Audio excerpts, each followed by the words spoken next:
ఇప్పుడు మన ముందుకు చందుల్ రెడ్డి గారు వస్తున్నారు.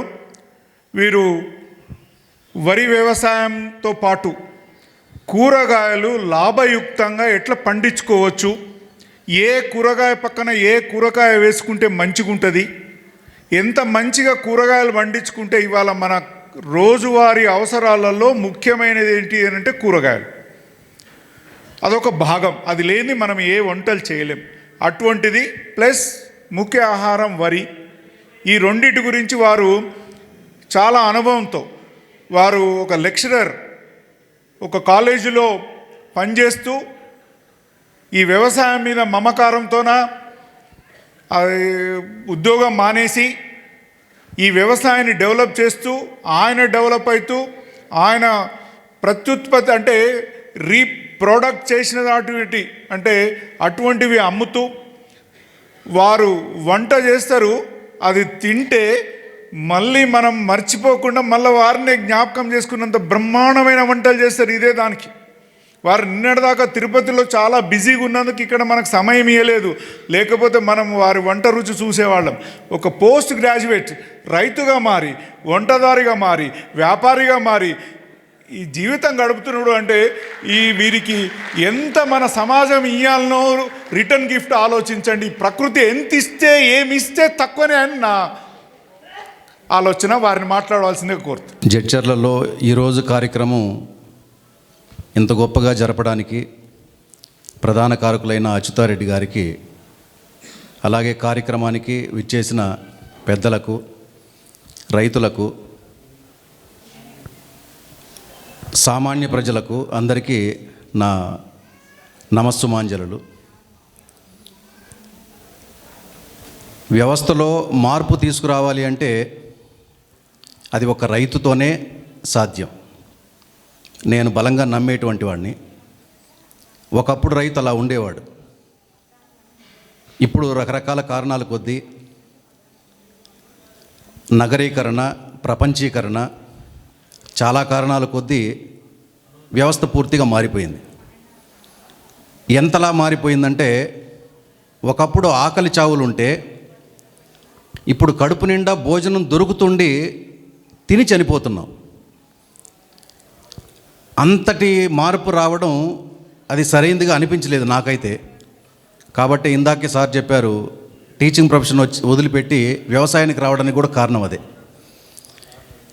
కుటుంబ పరంగా ప్రతి ఇళ్లలోనూ మనం గమనించండి, ఒక్కొక్కరి ఆరోగ్య పరిస్థితిని గమనిస్తే ఈ పరుగులు ఎందుకు, డబ్బులు వెనక మనం ఎందుకు పరిగెడుతున్నాం, అనవసరమైనటువంటి విషయాలకు మనం ఎందుకు ఖర్చు పెడుతున్నాం, సమయం ఎంత వెచ్చిస్తున్నాం అనేటువంటి విషయాలు అర్థమవుతాయి.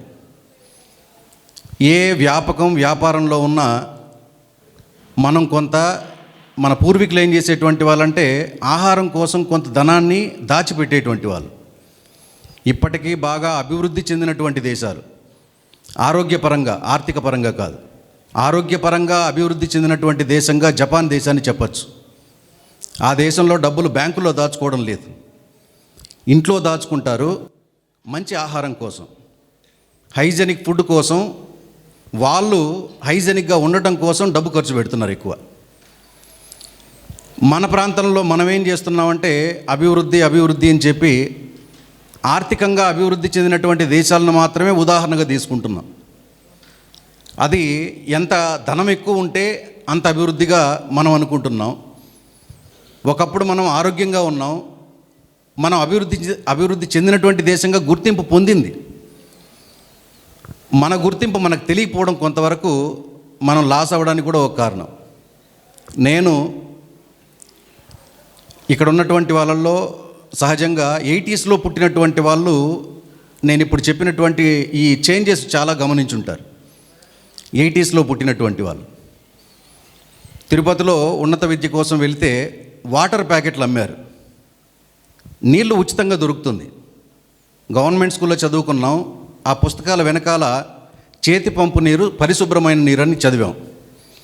ఆకుకూరలు తినండి, కంటి జబ్బులకు మంచిదని చెప్పి కంకణం కట్టుకుంటే, 80sలో పుట్టినటువంటి వాళ్ళు కంకణం కట్టుకుంటే ఆ మొదట 20 సంవత్సరాలు మనం ఎంత ఆరోగ్యంగా ఉన్నామో ఆ ఆరోగ్యాన్ని మన పిల్లలకు తీసుకురావచ్చు.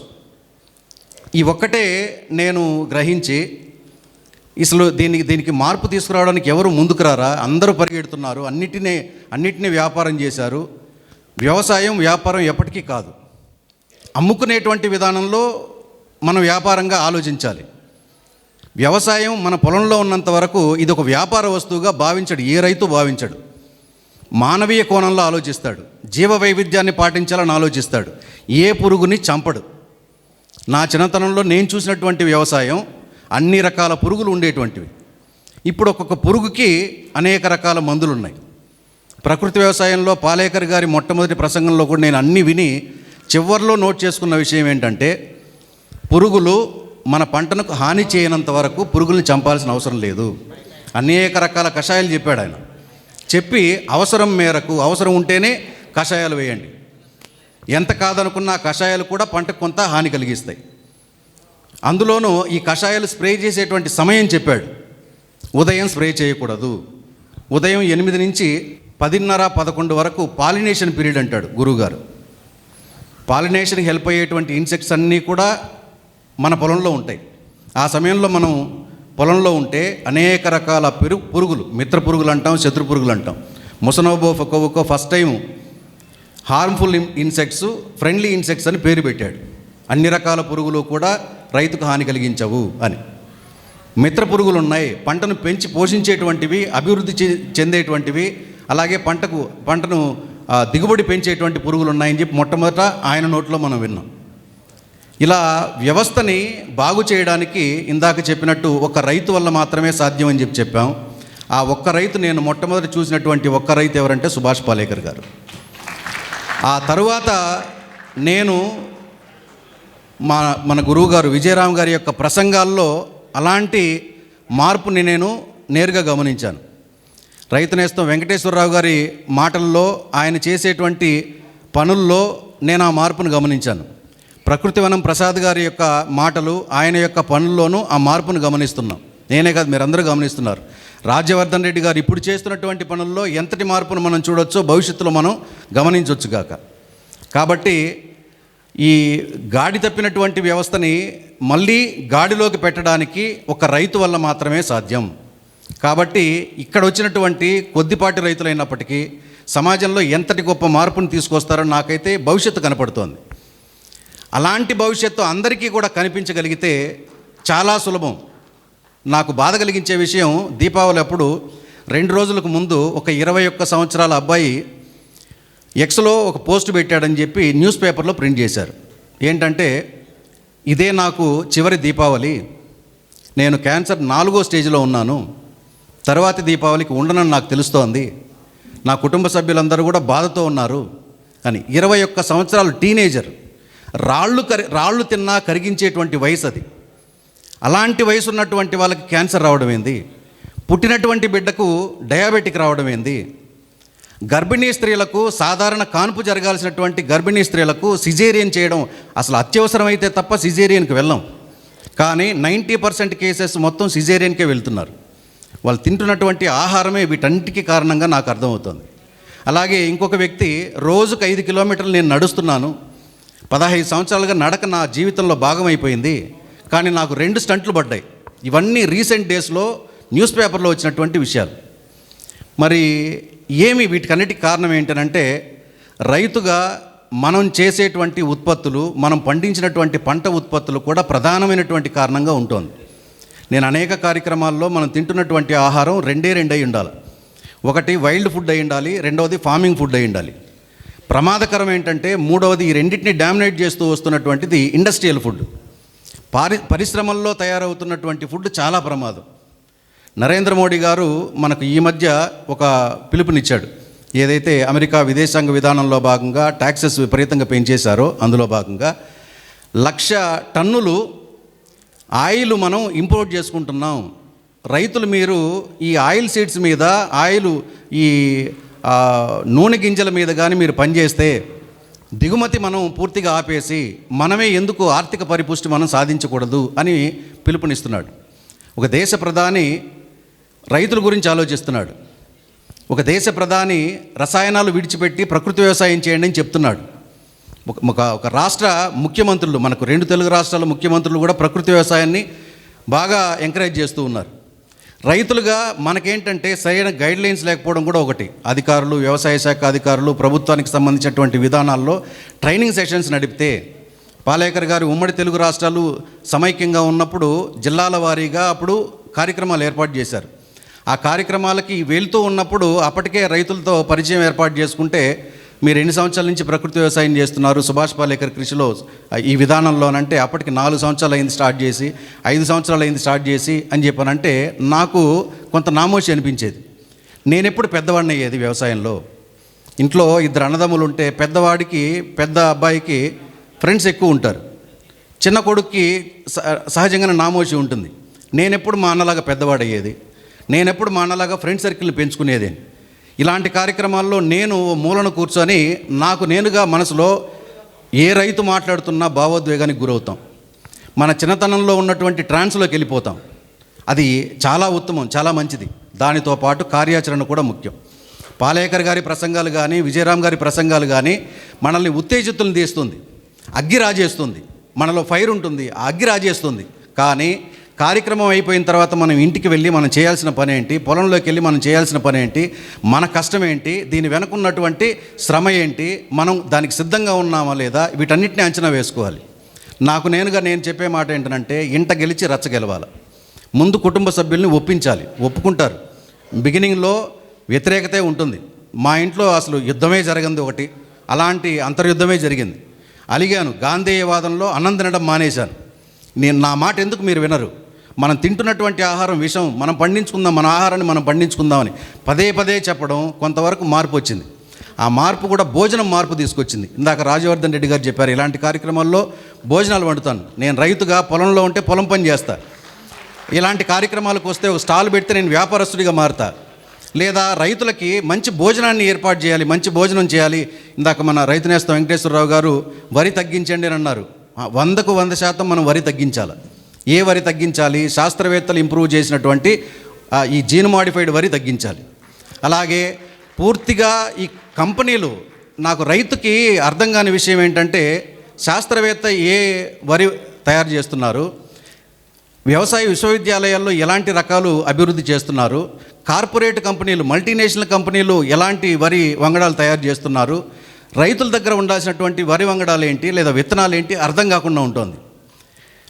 ఇక్కడ అదొక కన్ఫ్యూజ్ అవ్వడానికి కూడా కారణం ఏంటంటే, హార్టికల్చరు, అగ్రికల్చరు, అనిమల్ హస్బెండరీ లేదా వెటర్నరీ డిపార్ట్మెంట్ విడివిడిగా ఉండటం కూడా ఒక కన్ఫ్యూజ్కి కారణమేను. అలాగే ప్రభుత్వం అనుమతులు ఎవరికి ఇస్తోంది, ఎక్కడెక్కడ విత్తనాలు, మంచి విత్తనాలు దొరుకుతాయి అనేటువంటిది ఆ కన్ఫ్యూజ్ ఉంది. నేను ఆ క్లారిటీ ఏమి ఇస్తున్నానంటే, వ్యవసాయ విశ్వవిద్యాలయాల్లో శాస్త్రవేత్తలు అభివృద్ధి చేసినటువంటి ఓపెన్ పాలినేటెడ్ మంచివి, హైబ్రిడ్ అయినప్పటికీ మంచివే. దాంట్లో కొన్ని పోషకాలు పోతాయి, అయినా మనం పండించుకోవచ్చు. మన పాలేకర్ గారి విధానంలో జీవామృతం, ఘనజీవామృతం ఇస్తే అలాంటి విత్తనాల్లో పోషకాలు వస్తున్నాయి, నేను స్వయంగా గమనించాను. హైబ్రిడ్ అయినప్పటికీ మళ్ళీ దాన్ని మూలాల్లోకి వెళ్తోంది, అది మదర్ సీడ్గా మారుతోంది.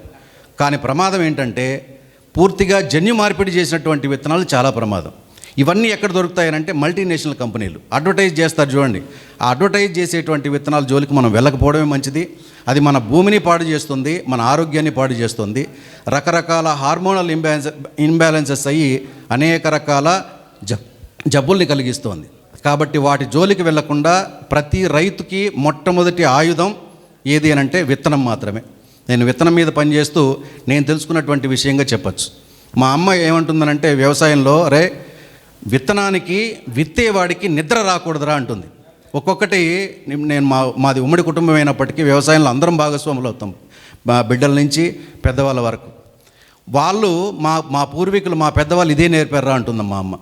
విత్తనానికి విత్తేవాడికి నిద్ర రాకూడదు. ఆ మాట విన్నప్పటి నుంచి ఒక 2-3 రోజులు నిజంగానే నిద్రలో కూడా ఆ మాట మెలకు తెచ్చేదిగా అనిపించింది.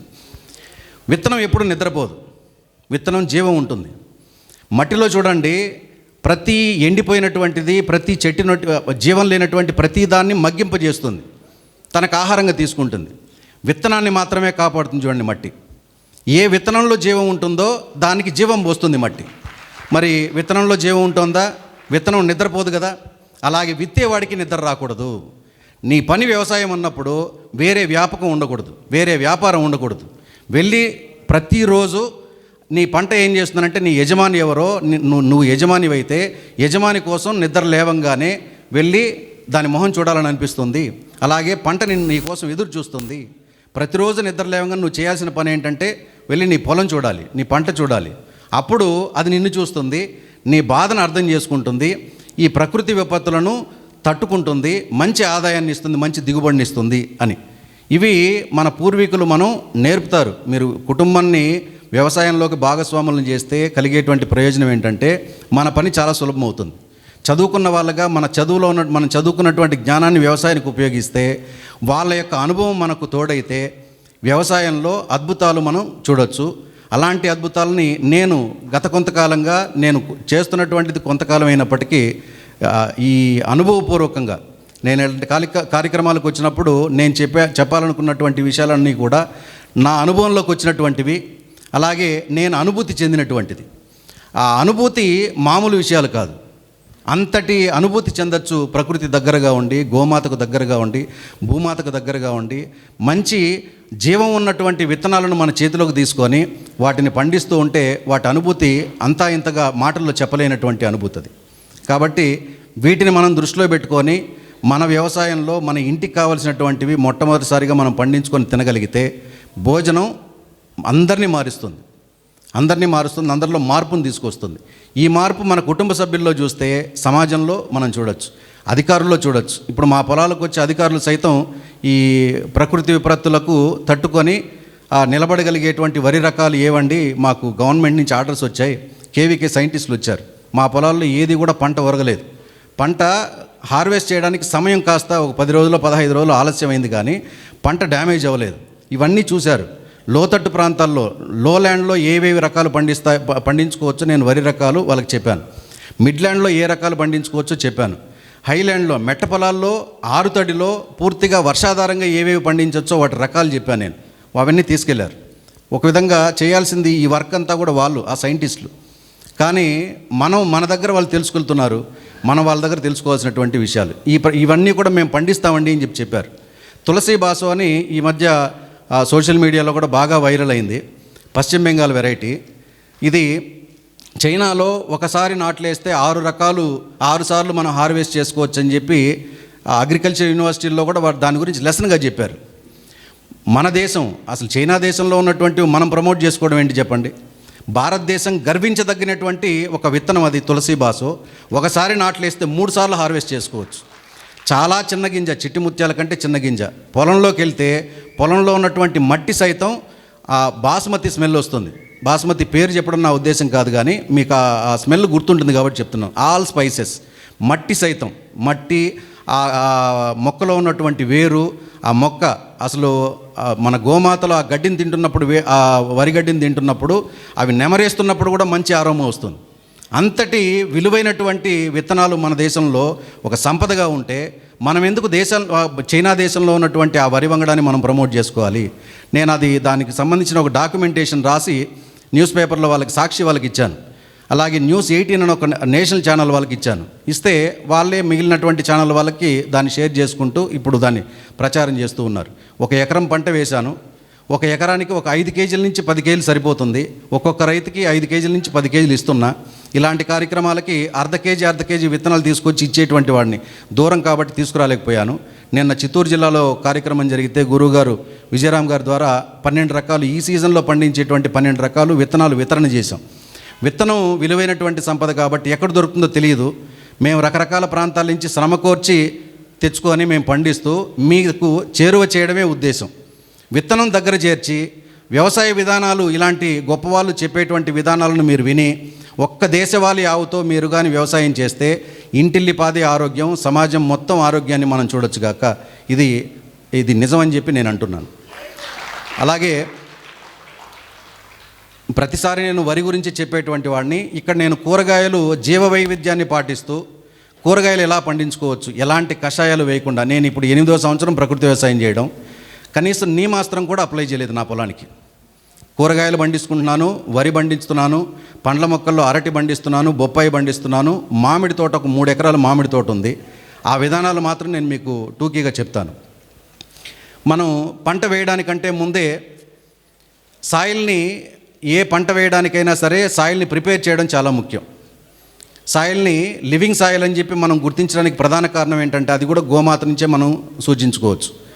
గోమాతని మన పొలంలో కట్టేసి అది వేసేటువంటి గోమయం ఒక సాయంత్రం వరకు చూడండి, అవి రంధ్రాలు పడి ఆ గోమయాన్ని పక్కకు తీసామంటే కింద అనేక రకాల సూక్ష్మజీవులు కనపడతాయి. కనపడేటువంటి పురుగులు, కనపడినటువంటి పురుగులు రంధ్రాలు పెడుతుంది. అది లివింగ్ సాయిల్. మనం డబ్బులు ఖర్చు పెట్టి సాయిల్ టెస్ట్ చేయాల్సిన పనే లేదు.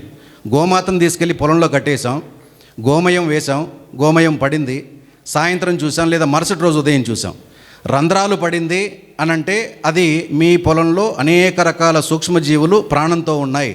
మీరు ఏ పంట వేసినా ఆ మొక్కని ఆ సూక్ష్మజీవులు కాపాడుతాయని ఒక నిదర్శనం. ఒకవేళ అది మరుసటి రోజుకి పూర్తిగా ఎండిపోయినట్టు పిడకలాగా మారిందనుకోండి, జీవమే లేనటువంటి పొలం, విపరీతమైనటువంటి రసాయనాలు వేసినటువంటి పొలం, లేదా కొత్తగా తోలినటువంటి చెరువు మట్టి, చౌడు మట్టిగా మనం చెప్పుకోవచ్చు. ఇదొక్కటి సూచిక నేను గమనించి నేను మీకు చెప్తున్నది. రెండవది, మనం ఏ పంట వేయడానికైనా సరే పొలం సిద్ధం చేసేటువంటి దాంట్లో భాగంగా నవధాన్యాలు చల్లడం ఒక పద్ధతి ఉంది.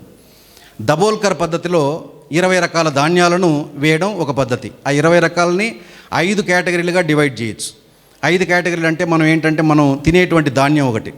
తినేటువంటి ధాన్యాల్లో వరి, గోధుమలు, జొన్నలు, రాగులు, మొక్కజొన్నలు, అలాగే మన చిరుధాన్యాల్లో మిగిలినటువంటివి ఏవైనా కానీ ఇవన్నీ కూడా ఈ కేటగిరీలో వస్తాయి. వీటిల్లో ఏవైనా 4 తీసుకోండి.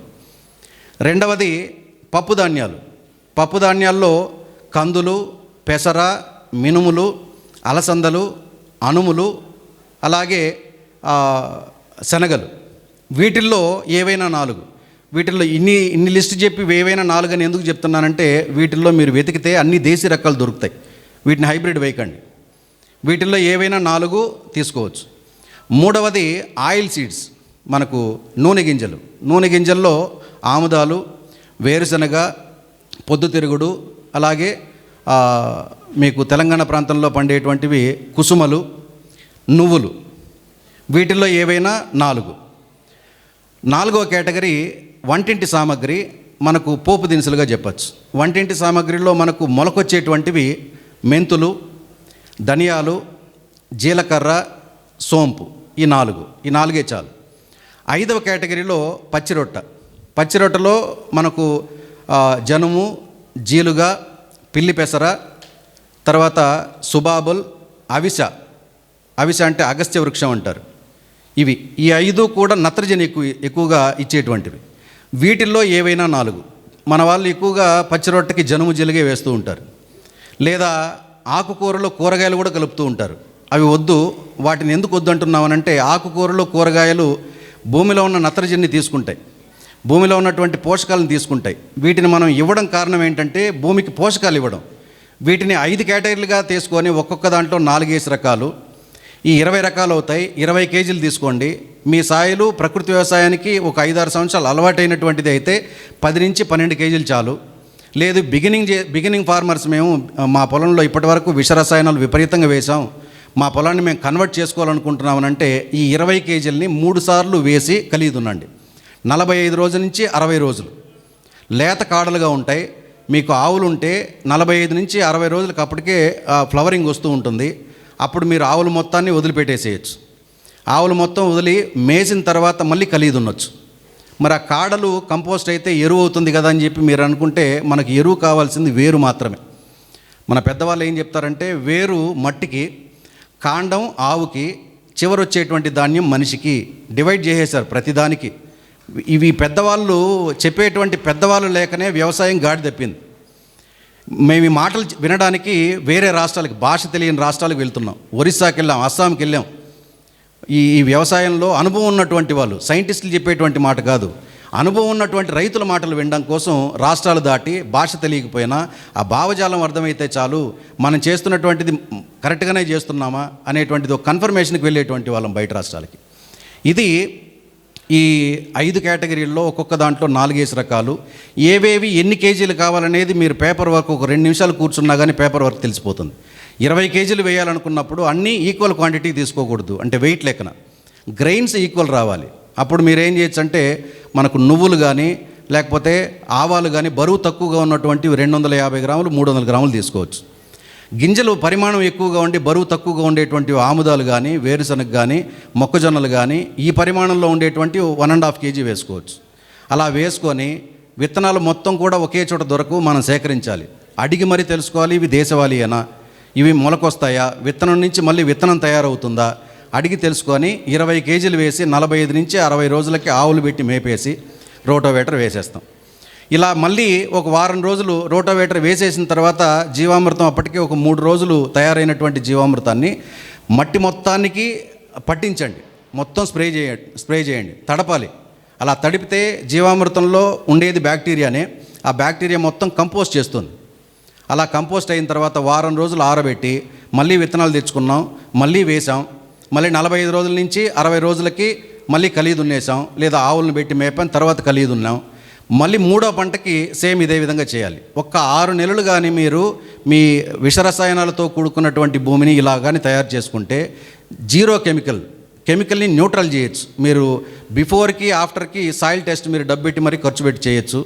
ఇప్పుడు మనకు గవర్నమెంటే కూడా కొన్ని వ్యవసాయ శాఖ అధికారులు ఫ్రీగానే చేస్తున్నారు కాక ఎంత సేంద్రియ కర్బనం పెరిగిందనేటువంటిది సూచించుకోవచ్చు.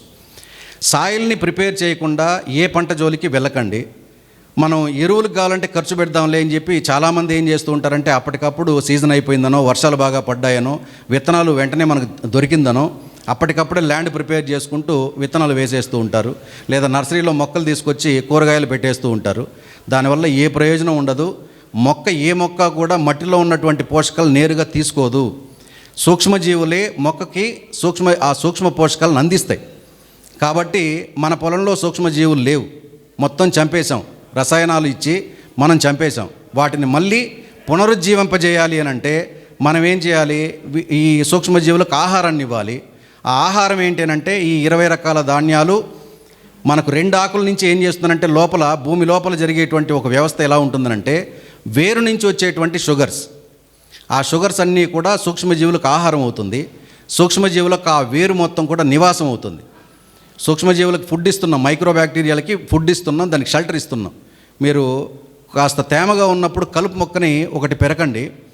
వేరుతో పాటు కొన్ని మన పొలంలోనే రసాయనాలు వేసినటువంటి పొలంలోనే వేరుతో పాటు మనకు వానపాములు వస్తాయి. వేరుతో పాటు చిన్నవి కంటికి కనపడేటువంటి సూక్ష్మజీవులు మనకు కనపడుతూ ఉంటాయి. అలా ఉంటే అది ఆరోగ్యంగా ఉన్నటువంటి భూమి. కాబట్టి వేరు దగ్గరే ఎందుకు ఉంటుంది అని అంటే సూర్యరశ్మి నుంచి గాలి నుంచి తీసుకున్నటువంటి ఈ కాస్మిక్ ఎనర్జీని అవి షుగర్స్గా రిలీజ్ చేస్తూ ఉంటుంది. మనం నీళ్ళు ఇవ్వకపోయినా కానీ వేరు తడిగా ఉంటుంది. ఆ తడి సూక్ష్మజీవులకు ఆహారం. కాబట్టి ఆ సూక్ష్మజీవులు ఏం చేస్తాయంటే ప్రతి గంటకి మల్టిపుల్ అవుతూ ఉంటుంది, దాని సంతానోత్పత్తిని పెంచుకుంటూ ఉంటుంది. కాబట్టి 45 నుంచి 60 రోజులు మనం భూమిలో ఆ వేరుకి ఆ ఆహారాన్ని మనం ఇవ్వగలిగితే సరిపోతుంది. అలా చేస్తే సూక్ష్మజీవుల యొక్క సంఖ్య పెరుగుతుంది. ఆ పెరిగిన తర్వాత మనం ఈ భూమిని సిద్ధం చేసుకున్న తర్వాత విత్తనాలు విత్తుకోవడమా లేకపోతే నర్సరీలో తెచ్చినటువంటి మొక్కల్ని పెట్టుకోవడమా చేస్తే ఏ గ్రోత్ ప్రమోటర్ ఇవ్వకనే, నేను ఏ గ్రోత్ ప్రమోటర్ వాడడం లేదు. వర్షాలు ఎక్కువ పడ్డాయి అని అంటే సప్తధాన్యాంకుర కషాయం, పాలేకర్ గారి విధానంలో సప్తధాన్యాంకుర కషాయం పుస్తకంలో ఉంటుంది. ఆ సప్తధాన్యాంకుర కషాయం 7 రకాల ధాన్యాలు తీసుకొచ్చి బాగా మొలకగట్టి వాటిని బాగా మొలకొచ్చిన తర్వాత మనం రోట్లో వేసి రుబ్బాలి, మిక్సీకి పెట్టించకూడదు. ఆ హీట్కి అందులో ఉన్నటువంటి పోషకాలు పోతాయి. మనం చేసే చిన్న మిస్టేక్సే ఏమవుతుందంటే ఒకరికి పంట బాగా రావడం, ఒకరికి పంట రాకపోవడం జరుగుతుంది. పంట బాగా వచ్చినటువంటి వాళ్ళని చూసి ఇన్స్పైర్ అయ్యేటువంటి వాళ్ళు చాలా తక్కువ మంది, పంట రానటువంటి వాళ్ళు చూసి భయపడిపోయేటువంటి వాళ్ళు చాలా ఎక్కువ మంది. మనం ఒక రైతుగా ఫెయిల్ అయితే మనం అనుకుంటాం పంట పాడైందిలే, మళ్ళీ దున్నేసి మళ్ళీ వేసుకుందాం అని చెప్పి అనుకుంటాం. కానీ చుట్టూ ఉన్నటువంటి వ్యవస్థకి రాంగ్ మెసేజ్ వెళ్తుంది. రైతుగా మనం ఎప్పుడూ ఓడిపోకూడదు. ప్రకృతి విపత్తుల వల్ల పంట నష్టం జరిగితే దాన్ని యాక్సెప్ట్ చేద్దాం, అందరూ దాన్ని ఒప్పుకోవాల్సినటువంటి విషయమే. ఒక రైతు బాగుపడితే 10 మందే మారుతారు, అదే రైతు నష్టపోతే 100 మంది భయపడిపోతారు. ఈ తప్పిదాలు మాత్రం చేయకండి. ఈ తులసి బాసు విత్తనం కూడా చాలామంది అడిగితే నేను అదే చెప్పాను, విత్తనం ఇప్పుడు ఇస్తానండి, ఇప్పుడు ఇస్తే ఆ విత్తనం ఇప్పుడు పొరపాటును కూడా వేసుకోకండి. అది వేయాల్సింది ఖరీఫ్కే. మనకు దేశవాళీ విత్తనాలకి అదును పదును ఈ 2 ముఖ్యం, అంటే సీజన్, అలాగే మట్టిలో ఉన్నటువంటి తేమ. ఈ రెండింటిని పరిశీలించకుండా నాకు విత్తనం వచ్చింది కదా అని చెప్పి ఎగ్జైట్మెంట్తో మనం వేసామనంటే పంట రాదు. ఫోటోసింథసిస్, నాన్ ఫోటోసింథసిస్ అని 2 రకాలు ఉంటాయి పంటల్లో. ఫోటోసింథసిస్ వెరైటీస్కి వర్షాలు తప్పనిసరిగా పడాలి. వరి పండించేటప్పుడు వర్షాలకి పడిపోతాయి, ఈ రకాలు మాకు వద్దని చెప్పి అంటూ ఉంటారు. అసలు వండర్ ఏంటంటే ఆ ఫ్లవరింగు వర్షం పడే వరకు ముడుచుకొనే ఉంటుంది, ఫ్లవర్ బయట రాదు, లేదా మంచైనా పడాలి. అందుకని చెప్పి ఫోటోసింథసిస్ వెరైటీసు ఖరీఫ్కే వేయాలి, లేదా లేట్ ఖరీఫ్ వేసుకోవచ్చు. రబీకి అసలు వేయకూడదు. పూర్తిగా అసలు రబీకి వరి అవాయిడ్ చేయడమే మంచిది.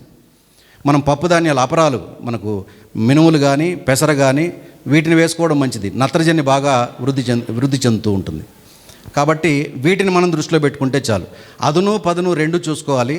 ఏ సీజన్లో ఏ వంగడాలు మనకు బాగా పంటనిస్తాయి తెలుసుకోవాలి. దేశవాళీ విత్తనాలకన్నిటికీ సీజన్తో ముఖ్యం. కూరగాయలు కూడా ఇప్పుడు ఈ కార్తీక మాసంలో తీగ జాతివన్నీ బాగా పండుతాయి, చెట్టు జాతివన్నీ బాగా పండుతాయి, పప్పు జాతివన్నీ బాగా పండుతాయి, ఒక్క కంది తప్ప. అలాగే మీకు అనపగింజలు అంటారు మా వైపు, మీ వైపు ఏం చెప్తారో తెలియదు. చిక్కుడులో ఒక రకం, అది ఇప్పుడు పండించకూడదు. మిగిలినవి ఏ వేసినా కానీ ఈ సీజన్లో చాలా బాగా పండుతాయి. పొలం ఇలా సిద్ధం చేసుకున్న తర్వాత మనం ఏం చేయాలి అంటే ఒక 18 రోజులు మిరప, వంగ, టమాటో ఈ 3 మనం నర్సరీ చేసుకుంటాం. మన పొలంలోనే నర్సరీ చేయాలి. బయట వాళ్ళకి నర్సరీకి ఇచ్చామంటే కోకోపిట్లో రసాయనాలు కలిపి ఉంటారు. అది పెరగడానికి రోజు వాళ్ళు స్ప్రే చేస్తారు. దాన్ని తీసుకొచ్చి మన పొలంలోకి వేసామంటే మళ్ళీ అది రసాయనాలు కోరడానికి రసాయనాలు కోరుతూ అలాగే ఉండిపోతుంది. మనం రసాయనం ఇస్తే తప్ప పెరగదు. నేను నాకున్న చిన్నపాటి అనుభవంలో మనిషి, మొక్క, మట్టి, విత్తనం ఈ 4టిని సమానంగా చూస్తాను నేను. ఈ 4 కూడా మనతో సమానంగా ఉంటాయి. మట్టి మనలాగానే స్పందిస్తుంది, విత్తనం మనలాగే స్పందిస్తుంది, మొక్క కూడా మనలాగే స్పందిస్తుంది. మనకు జబ్బు రాకముందే మనకు వ్యాక్సిన్ వేసుకుంటూ ఉంటే రాబోయేటువంటి వైరస్కి అది ఒకందుకు మంచిది అనుకోవచ్చు. జబ్బు రాకముందే మనం మెడిసిన్ వేసుకుంటే దానివల్ల మన శరీరం కుంగిపోతుంది. మొక్క కూడా అట్లాగే. అవసరం లేకపోయినా కషాయాలు వేయడం, లేదా ముందే తయారు చేసి పెట్టుకోవడం, భవిష్యత్తును దృష్టిలో పెట్టుకొని తయారు చేసుకోవడం ఏ తప్పు కాదు గాక, అవసరం లేకుండా కషాయాలు వేయడం కూడా అది తప్పిదమే అవుతుంది. కాబట్టి మనం ఒక విత్తనం వేసాం, మళ్ళీ విత్తనం తీసుకునేంత వరకు ఆ మొక్కని ఎంత జాగ్రత్తగా చేయాలనేటువంటి దానికి ఉదాహరణగా చెప్తున్నాను నేను. నర్సరీ మన పొలంలోనే బెడ్స్ రూపంలో మనమే తయారు చేసుకోవాలి. మన పొలంలో తయారైనటువంటి నర్సరీ మళ్ళీ మనం తీసి నాటేటప్పుడు మన పొలంలో ఉన్నటువంటి మట్టే కాబట్టి వెంటనే అది అడ్జస్ట్ అవుతుంది. దానికి ఏ గ్రోత్ ప్రమోటర్ అవసరం లేదు. నాటిన వెంటనే వర్షాలు పడ్డాయి అనుకోండి, ఇప్పుడు చెప్పాను సప్తధాన్యంకుర కషాయం, 7 రకాల ధాన్యాలు బాగా మొలగట్టి మెత్తగా రుబ్బి దాన్ని నీళ్ళల్లో మనం కలిపి స్ప్రే చేసుకోవచ్చు. దానికి రేషియో ఏంటంటే 7 రకాల ధాన్యాలు ఒక్కొక్క కేజీ తీసుకున్నాం అనుకోండి, దాదాపు 1.5 ఎకరాకు సరిపోతుంది. అది 300 మిల్లీలు 10 లీటర్ల నీళ్లు కలిపి మనం స్ప్రే చేసుకోవాలి. చెట్టు మొత్తం తడవాలి.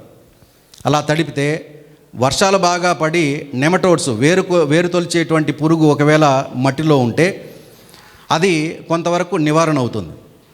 మొక్క మనకు ఆకుల నుంచి తీసుకున్నటువంటి పోషకాలు వేరు ద్వారా స్రవిస్తూ ఉంటుంది. ఇప్పుడు షుగర్స్ అని చెప్పాను, అవి నెమటోడ్స్ని దగ్గరకు రానియవు, బాగా మంచి గ్రోత్గా వస్తుంది. వీటిని చేసుకోగలిగితే చాలు. నర్సరీ మన పొలంలో మనం నర్సరీ చేసుకున్నాం, మన పొలంలోనే తీసి మనం పెట్టాం. మనం మంచిగా 6 తడిలోనే పండించుకోగలిగితే సరిపోతుంది.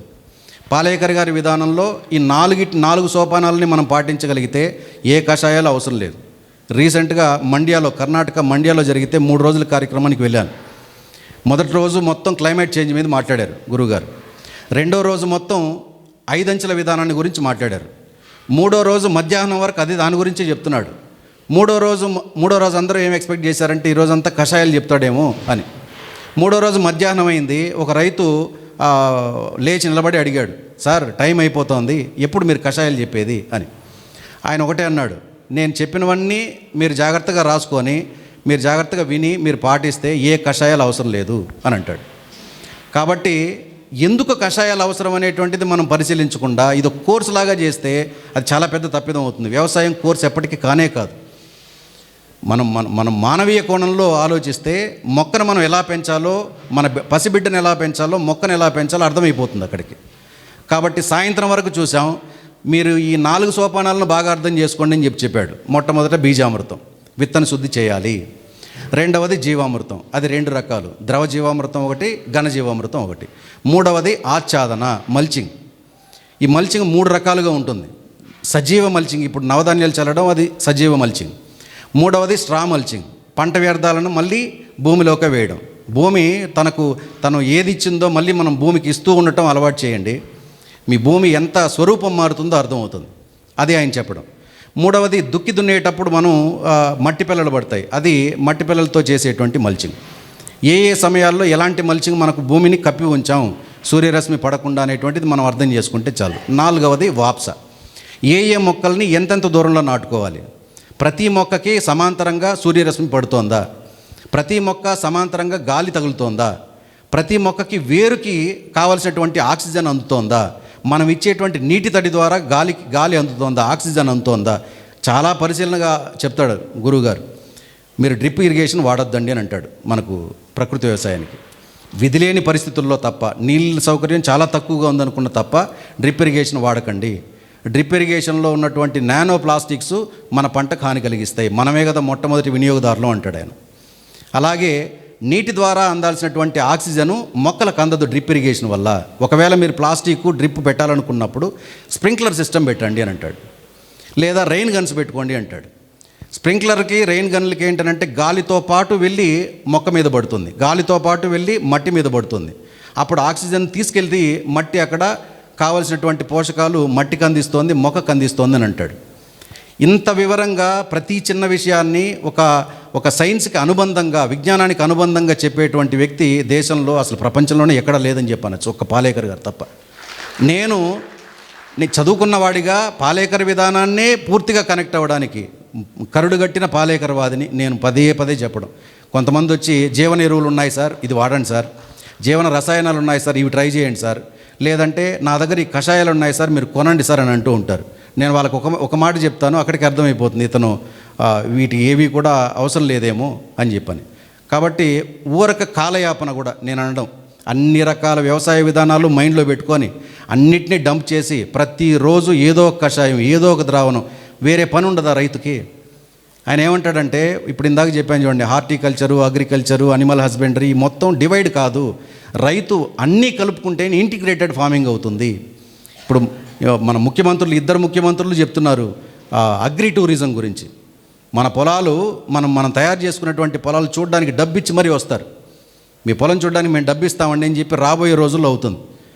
ఇప్పుడు బెంగళూరు, మైసూరు సిటీల్లో ఈ అగ్రి టూరిజం డెవలప్ అయ్యి రిసార్ట్లు డెవలప్ చేశారు. వాళ్ళ పొలాల్లో రిసార్ట్లు డెవలప్ చేసి ఒక పర్ హెడ్ 5,000 రూపీస్.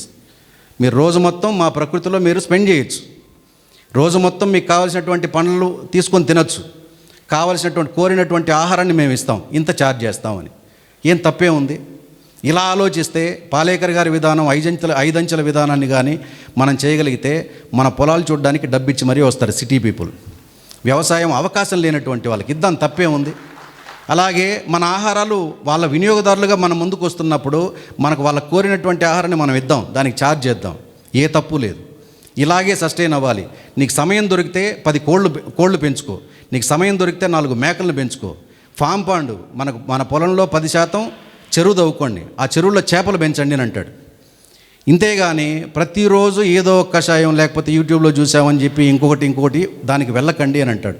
నా మాట కూడా పాలేకర్ గారు కాదు కదా చెప్పడం, పాలేకర్ గారి ఆలోచనలను అర్థం చేసుకొని నేను చేస్తున్నటువంటి పనికి మనల్ని ఇప్పటికే పిచ్చోళ్ళని చూసినట్టు చూస్తారు పల్లెల్లో. రోజు ఏందో ఆకులు అలుములు తడుముకుంటూ ఉంటాడు వీడు అని చెప్పని. ఏమీ చేయాల్సిన అవసరం లేదనంటే నా పక్కనున్న రైతు కూడా మారుతాడు. రోజు ఏదో ఒక పని చేస్తూ ఉంటే ఇంత గుర్తుపెట్టుకోవడం కష్టం లేయా. నువ్వు నియమాస్త్రం అంటావు, అగ్నాస్త్రం అంటావు, బ్రహ్మాస్త్రం అంటావు. ఇప్పటికీ నియమాస్త్రం ఏవి ఎంతెంత చేయాలో పుస్తకాల్లో చూస్తే తప్ప నేను చెప్పలేను, నాకు కంటాపాఠం లేదు. నాకు అవసరం ఉంటే తప్ప నేను చేయలేదు ఇప్పటి వరకు. నేను నమ్మేది ఏంటంటే, ముసనోబో ఫుకోవోకో పుస్తకం చదివాను, 1 స్టార్ రెవల్యూషన్, గడ్డి పరకతో విప్లవం, అందులో ఉంది చూడండి. ఆయన అంటాడు, నేను అంటే రైతుని, బ్యాక్టీరియా, ఫంగస్, వైరస్, నెమటోడ్స్ మేమందరం కలిసి మంచి విత్తనాన్ని తయారు చేస్తూ ఉంటాడు. అసలు ఎంత భావోద్వేగం ఉప్పొంగుతుందో చూడండి. మనకేదో వైరస్ వచ్చిందని చెప్పి మొక్కని ఆ వైరస్ పోవడం కోసం విపరీతంగా రకరకాల ద్రావణాలు వేస్తాం, కషాయాలు వేస్తాం. వైరస్కి మందే లేదు. మనం ఎంత చదువులు చదువుకున్నా చాలా సింపుల్ లాజిక్ ఏంటంటే, వైరస్కి ఎవ్వరు భగవంతుడు కూడా మందు కనిపెట్టలేడు, రెసిస్టెన్సే మందు. మరి మన కోవిడ్-19 వచ్చింది, కోవిడ్-19 ఇన్నాళ్ళైనా మందు కనిపెట్టారా? వైరస్ అది. మొక్కకి వైరస్ అనేటువంటి దాంట్లో కూడా మంచి వైరస్, చెడు వైరస్ ఉంటుంది. వైరస్తో ఉన్నటువంటి మొక్కని, అందులో ఉన్నటువంటి విత్తనాలను తీసి మీరు ఇంకొక చోట వేస్తే రేపు తర్వాత వచ్చేటువంటి వైరస్ని తట్టుకునేటువంటి గుణం, ఆ శక్తి ఆ విత్తనానికి వస్తుంది. ఇంత వివరంగా చెప్తాడు ఆయన. మీరు ఆలోచించండి, వైరస్ ఉన్నటువంటి మొక్క దానికి కావలసినటువంటి పోషకాలు మాత్రమే ఇస్తూరండి. వైరస్ ఉంటుంది. ఇప్పుడు మనకు నవంబర్, డిసెంబర్ వస్తున్నాం కదా, డిసెంబరు, జనవరి, ఫిబ్రవరి బూడిద తెగులు విపరీతంగా వస్తుంది. ఏది కొబ్బరి చెట్లకు కానీ, లేకపోతే మామిడి చెట్లకు కానీ, జామ చెట్లకు కానీ, చెట్టు మొత్తం నల్లగా ఉండిపోతుంది. అట్లాగే ఇది 3 నెలల్లో మనం ఏం చేసినా అలాగే ఉంటుంది. 3 నెలల తర్వాత ఏమి చేయకపోయినా పోతుంది. ఫిబ్రవరి తర్వాత ఎండ ఎక్కువ వస్తుంది. మంచుకి అది దానికి వచ్చేటువంటి డిసీజ్ అదొక వైరస్. మనం కూడా ఒక రోజు మొత్తం, ఒక రాత్రి మొత్తం మంచులో నిలబడిపోతే ఉదయానికి మనం ఆరోగ్యంగా ఉండగలమా? నేను ఇందాక చెప్పాను చూడండి, మనిషి మొక్క రెండు ఒకటే అని. ఇలా అప్లై చేసుకోవాలి మనం. దానికి వచ్చేటువంటి వైరస్ని తట్టుకోవడానికి కావాల్సినటువంటి భూమిలో ఉన్నటువంటి పోషకాలను పెంచితే చాలు రైతుగా. అంతేగాని ప్రతి దాన్ని చెట్టుతో రసాయనాలతోనో లేదా కషాయాలతోనో తడపాల్సిన పని లేదు. వాటి వల్ల వచ్చేటువంటి ఆ మొక్క నుంచి వచ్చేటువంటి తీసుకున్నటువంటి విత్తనాన్ని జాగ్రత్త చేయండి. నెక్స్ట్ ఇయర్కి దాన్ని వేయండి. నెక్స్ట్ ఇయర్కి ఈ సంవత్సరం వచ్చినంత వైరస్ రాదు దానికి. ఆ తర్వాత మళ్ళీ దాని విత్తనమే మళ్ళీ మన పొలంలోకి వేయండి.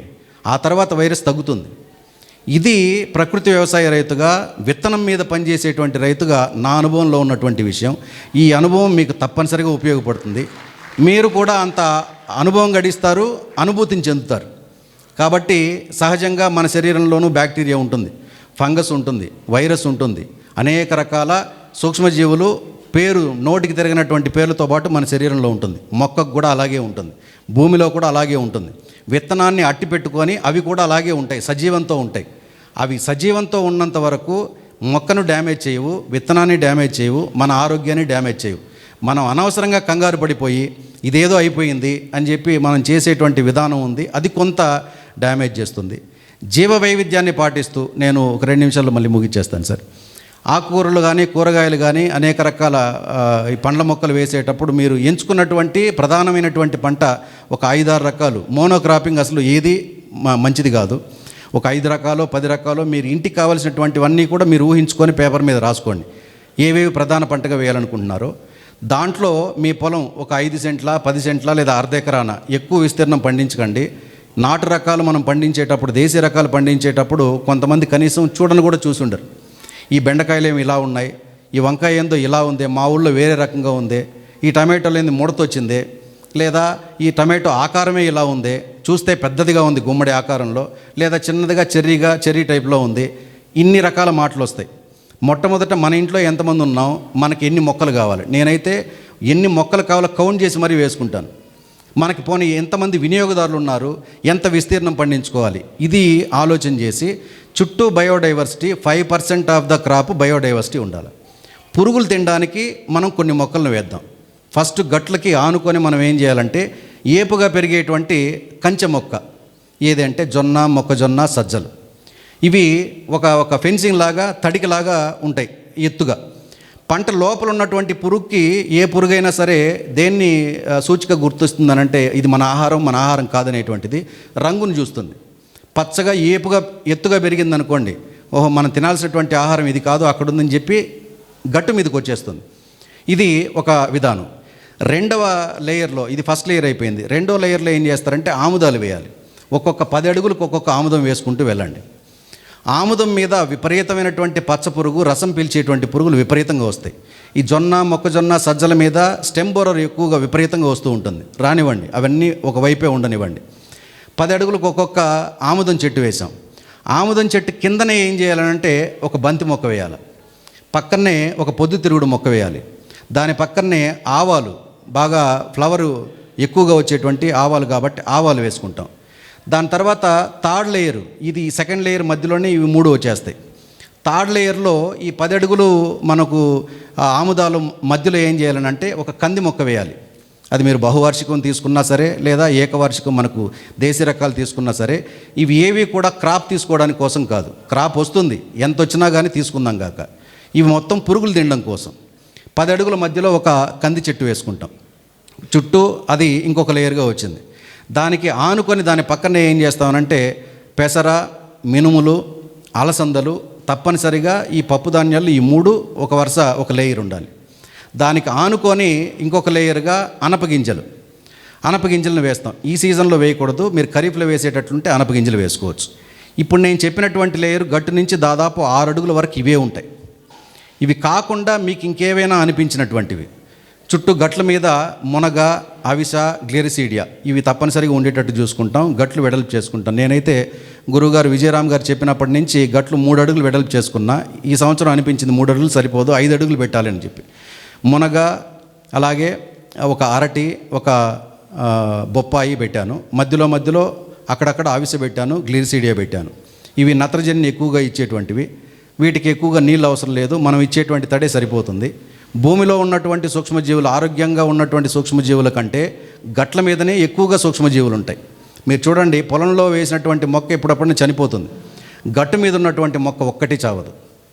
అంత సారం ఉంటుంది, అన్ని రకాల సూక్ష్మజీవులు గట్టు మీద ఉంటుంది. మరి గట్టులో ఉన్నటువంటి మట్టినే పొలం మొత్తం కానీ మనం చేసేస్తే, మనం మొత్తం కానీ చేయగలిగితే ఏ మొక్క చావదు కదా.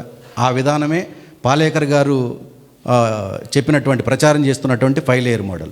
ఆ విధానమే సౌభాగ్యం పేరుతో గురువు గారు విజయరామ్ గారు చెప్తున్నటువంటి ప్రచారం చేస్తున్నటువంటి 5 లేయర్ మోడల్. ఇలా చేస్తే మనం లేయర్గా ఒక్కొక్క అంచె మనం చేసుకుంటున్నాం. గట్లు వేయమంటున్నారు వాళ్ళు, బెడ్స్, రైజ్డ్ బెడ్స్. అదే కదా గట్టు, ఏ మొక్క చావదు, అంత ఆరోగ్యంగా పెరుగుతుంది. ఇంత 15 రోజులకు ముందు వచ్చినటువంటి తుఫాన్లో ఒక్క మొక్క కూడా నాకు డ్యామేజ్ అవ్వలేదండి అని చెప్పి విజయరామ్ గారు కాన్ఫిడెంట్గా చెప్తున్నారు. మా పొలాల్లో ఉన్నటువంటివి కూడా ఏవి డ్యామేజ్ అవ్వలేదు. అంతగా కలుపు మొక్క కూడా అండి, మీరు నమ్ముతారో లేదో, రసాయనాలు వేసేటువంటి పొలంలో కలుపు తీయడం చాలా విపరీతం, శ్రమతో కూడుకున్నది. మన పొలాల్లో జీవామృతం, ఘనజీవామృతం ఇచ్చినటువంటి పొలాల్లో ఊరక తీస్తే వచ్చేస్తుంది. అంత శ్రమ కూడా పడాల్సిన అవసరం లేదు. స్పాంజ్ లాగా ఉంటుంది, కుషన్ లాగా ఉంటుంది మన మట్టి. కాబట్టి 10 మంది అయ్యేటువంటి కూలీలు 4 కూలీలతోనే పూర్తి చేసేయచ్చు కలుపు తీయడం. కలుపు తీసి మళ్ళీ మల్చింగ్గా వేసుకోవడం, ఇవి చేస్తే చాలు. ఈ పురుగుల్ని తినేటువంటి వ్యవస్థ ఉంది చూడండి, దీని మీద మీరు జీవామృతం, ఈ ఘనజీవామృతం మనకు వేరుకి అందించవచ్చు. ఒకవేళ మీరు ఏదైనా గ్రోత్ ప్రమోటర్ కానీ లేకపోతే మిగిలినవి ఇవ్వాల్సిన వస్తే ఈ బయోడైవర్సిటీ ప్లాంటేషన్ మీద ఇవ్వాల్సిన అవసరం లేదు. కషాయాలు ఒక అత్యవసర పరిస్థితి, మనం నీమాస్త్రం మ్యాండటరీగా ఇవ్వాలని అనుకుంటే ఈ నీమాస్త్రం కూడా ఈ మొక్కల మీద ఇవ్వకూడదు. ప్రతినిత్యం ప్రతిరోజు పురుగులతో కూడుకొని ఉంటుంది. ఇక్కడ ఆముదం చెట్టు మీద ఉన్నటువంటి రసం పీల్చే పురుగు, అలాగే మనకు అలసందలు లేకపోతే మినుములు, వీటి మీద ఉండేటువంటి చిన్న చిన్న పురుగులను తినడం కోసం మిత్ర పురుగులు ముందుకు వస్తాయి. మనం ఆముదం చెట్టు కిందనే బంతి వేసాం. ఆ బంతి పసుపు రంగులో ఉన్నటువంటి బంతి, ఆరెంజ్ రంగులో ఉన్నటువంటి ఆ బంతి పూలకు అట్రాక్ట్ అవుతూ తేనెటీగలు వస్తాయి, కందిరీగలు వస్తాయి. ఈ కందిరీగలు మీరు గమనిస్తే రసం పీల్చే పురుగు, పచ్చ పురుగుని అవి తీసుకెళ్ళి సజీవంగా వాటి గూట్లో పెట్టుకుంటాయి. మట్టితో గూడు కట్టుకొని ఉంటుంది. ఎప్పుడన్నా మీరు చూస్తే ఆ మట్టి గూడుని చెదరగొడితే పురుగు లోపల, పచ్చ పురుగు జీవంతో ఉంటుంది. పురుగు ఎట్లా లోపలికి వచ్చింది? అది ఆ కందిరీగ గూడు కదా అని అంటే, కందిరీగకి ఉన్నటువంటి వ్యవస్థ ఏంటంటే తన బిడ్డలకి గుడ్డులో ఉన్నటువంటి పొదిగినటువంటి ఆ బిడ్డకి ఆహారంగా ఆ పురుగుని తీసుకొస్తుంది, సజీవంగా లోపల పెడుతుంది. ఆడ కందిరీగ ఏం చేస్తుందంటే సజీవంగా ఉన్నటువంటి ఆ పచ్చ పురుగు లోపల గుడ్లు పెడుతుంది.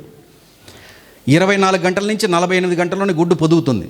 పొదిగిన బిడ్డకి వెంటనే ఆహారం కోసం ఆ పురుగునే తింటూ అవి బయట వస్తాయి. భగవంతుడు ప్రతి జీవికి ఎలాంటి ఆహారం నిర్దేశించాడు చూడండి.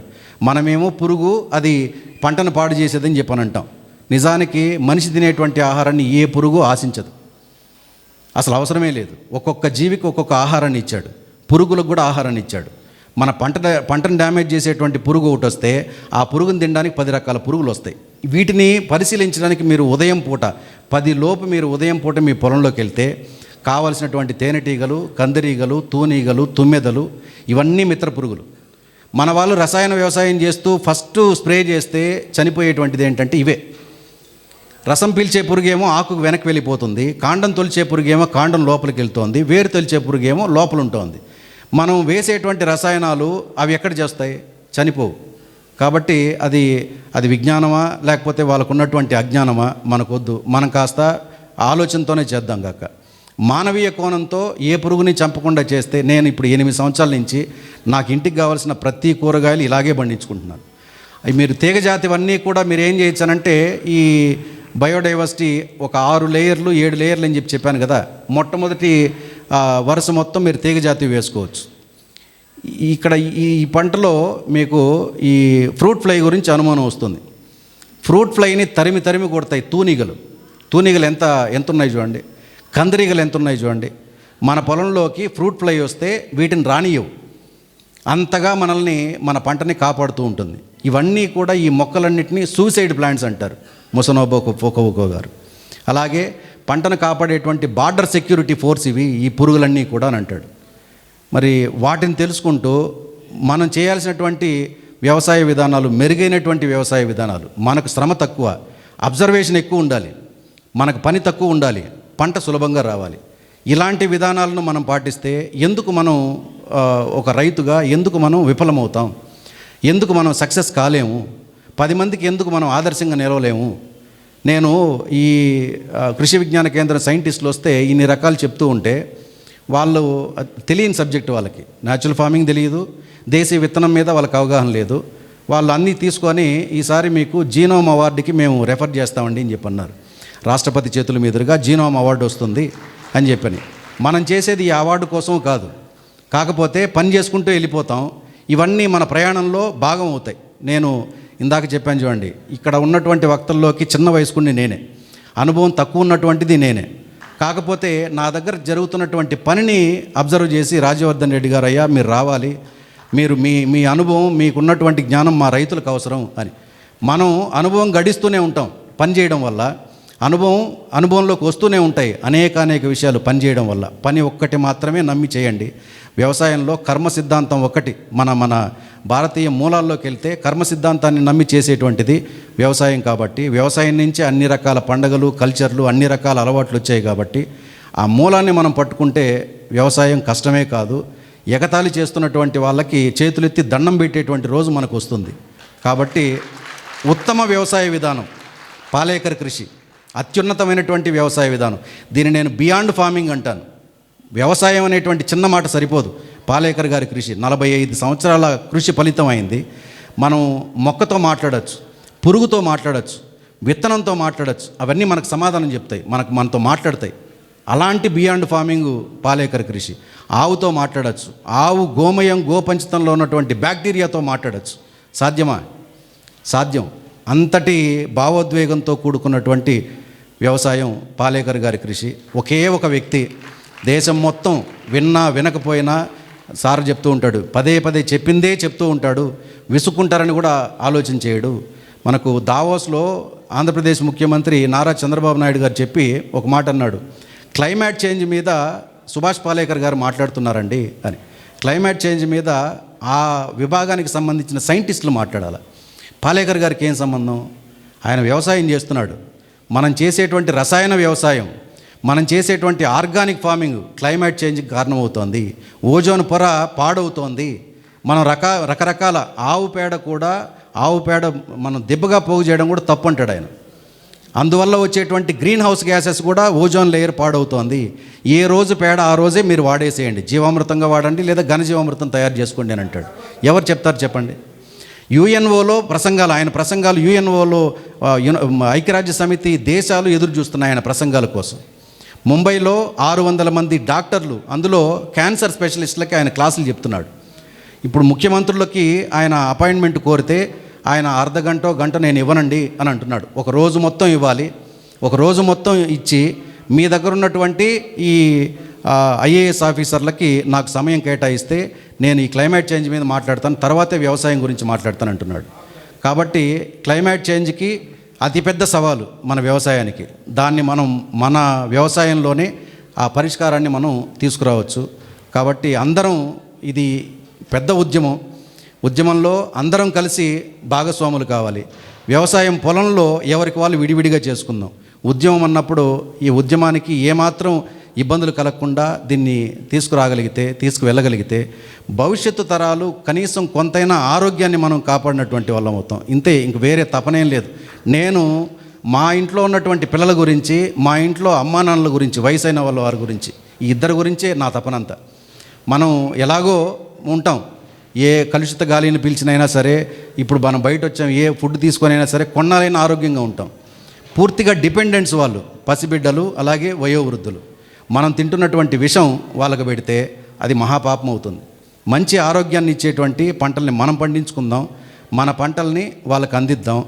ఇది ఇందులో ఉన్నటువంటి జీవ వైవిధ్యం, అనేక జీవ వైవిధ్యం చూడొచ్చు మీరు. పక్షులకు ఆహారాన్ని ఇస్తాం, సూక్ష్మజీవులకు ఆహారాన్ని ఇస్తాం, మన తోటి సామాన్య ప్రజలకు ఆహారాన్ని ఇస్తాం. వ్యవస్థని మొత్తాన్ని మొట్టమొదటే నేను ఒక మాట చెప్పాను, వ్యవస్థలో మార్పు తీసుకురావాలి అంటే రైతు వల్ల మాత్రమే సాధ్యం అవుతుంది. దాంతో ప్రారంభించాను, దాంతోనే ముగిస్తున్నాను. ధన్యవాదాలండి. Thank you. మరిన్ని అప్డేట్స్ కోసం బ్యాక్ టు రూట్స్ యూట్యూబ్ ఛానల్ని సబ్స్క్రైబ్ చేసుకోండి.